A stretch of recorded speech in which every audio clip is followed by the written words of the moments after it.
Ladies and gentlemen, I give you my NFC North standings for 2025.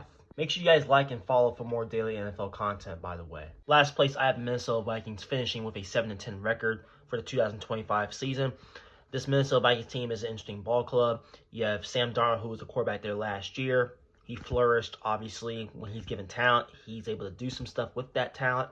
But J.J. McCarthy, coming off the injury last year, he's technically still a rookie quarterback. So we'll see how he progresses throughout this season. But I'm going to have the Minnesota Vikings finishing last place in the division. They do have some talent, but we'll see how McCarthy progresses throughout the season. Third place, I have the Chicago Bears finishing with an 8-9 record. This Bears team improved a lot this offseason.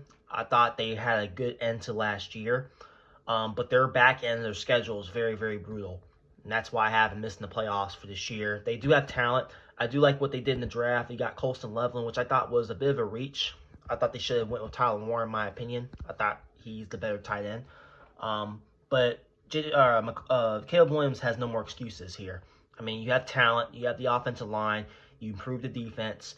Ben Johnson is obviously the head coach there now, so we'll see how he progresses. He should be able to translate what he did in Detroit and take that to Chicago and be able to turn around his team offensively. But I have the Chicago Bears finishing with an 8-9 record just because of that brutal schedule at the end of the season. Second place, I have the Detroit Lions finishing with a 10-7 record.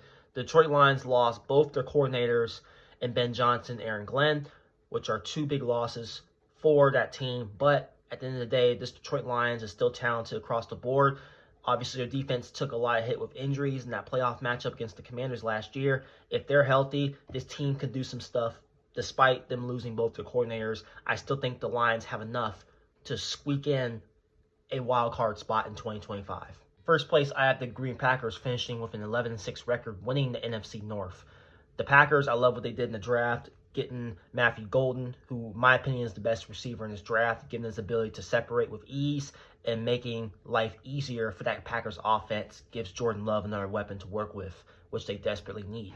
I think the Packers make amends for what happened last year. Obviously, they were a wild card team last year, had a chance to win the division. They lost some games down the stretch. But I think with a improved division, given what the Bears did, Minnesota Vikings, we don't know what they're going to do with J.J. McCarthy at quarterback. The Lions losing both their defensive coordinators. I think this is the best opportunity for the Packers to win this division in 2025. Sound off and let me know your thoughts down below. Make sure you guys like and follow for more daily NFL content.